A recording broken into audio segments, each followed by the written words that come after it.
What is up, guys? It has been a minute, but before I get into this video, I just want you guys to go check out this video. I filmed it with my friend. He started a YouTube channel, and we had a Lamborghini Huracan and like an hour or two to kill, so we decided to make this video. Go check it out. He's got more content to come.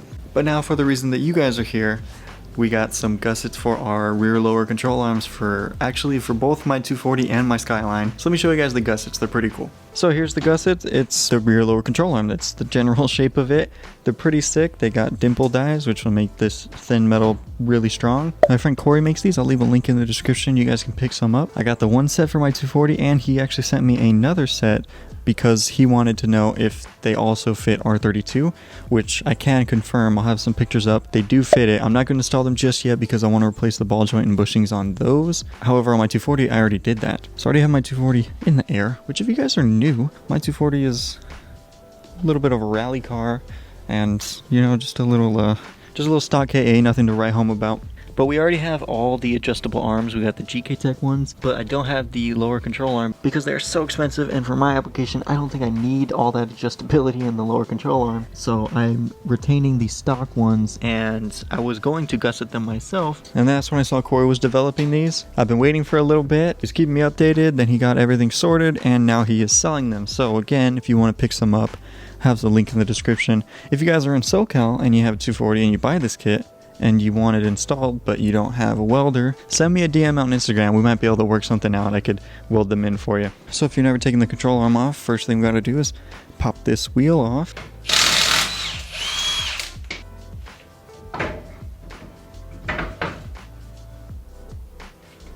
Clearly been a minute since I washed this thing, and that's entirely by choice. I have all the stuff to do it. I just choose not to because it's always going to end up looking like this anyways. Okay, so now what you're here for, this is the lower control arm. It's this big capital A shaped part. Basically, we got our one bolt here, also have one right there, and we also have this ball joint right here.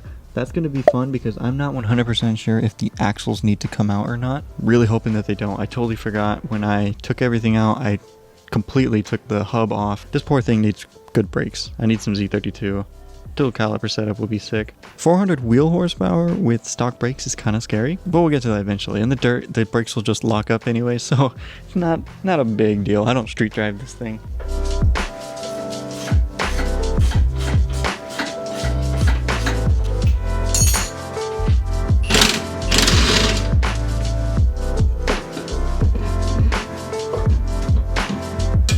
Okay, so now we have to take that castle nut off, and it has a cotter pin in it, so we got to get that out first.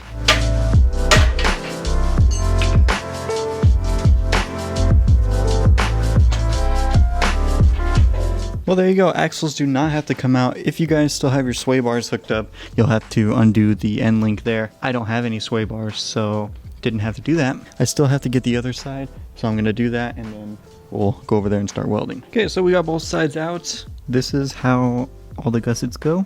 So I just have to clean up the areas where the welds will be and then start welding.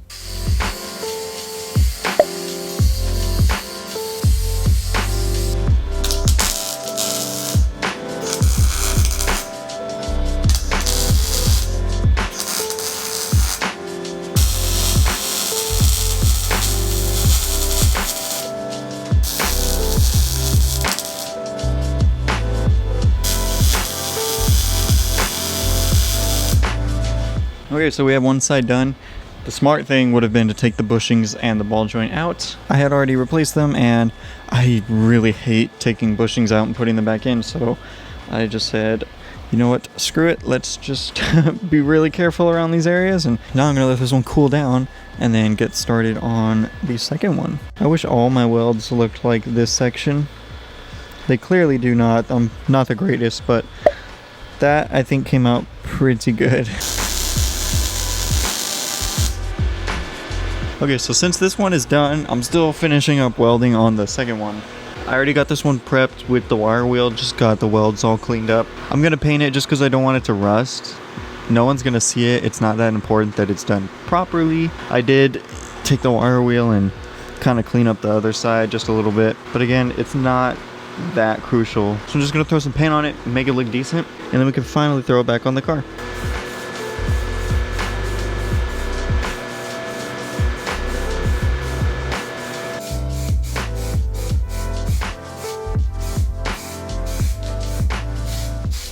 I got both of them all done. They're all painted. Doesn't really show up on camera that well, but I added a little bit of sparkles. I don't know, I like it. I throw it on just about everything that I paint nowadays. It just sucks, it doesn't really pick up that well on camera, but in person it looks pretty sick. Well, now it's time to throw these guys back on the 240.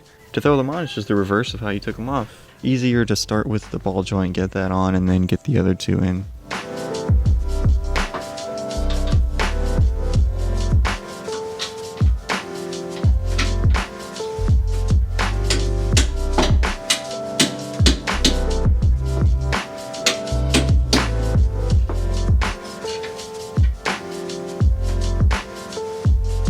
Alrighty, we got both sides on. They're looking really nice. I had trouble lining up the mounts that go into the subframe. It was very much a pain in the ass.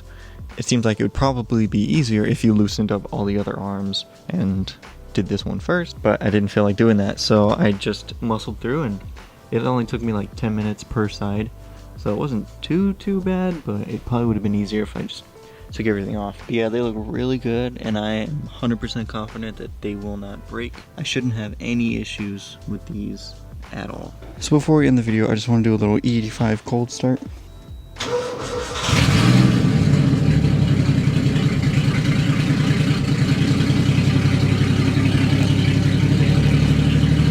With a good flex fuel tune and a little bit of 91, the 85 cold starts are not that hard.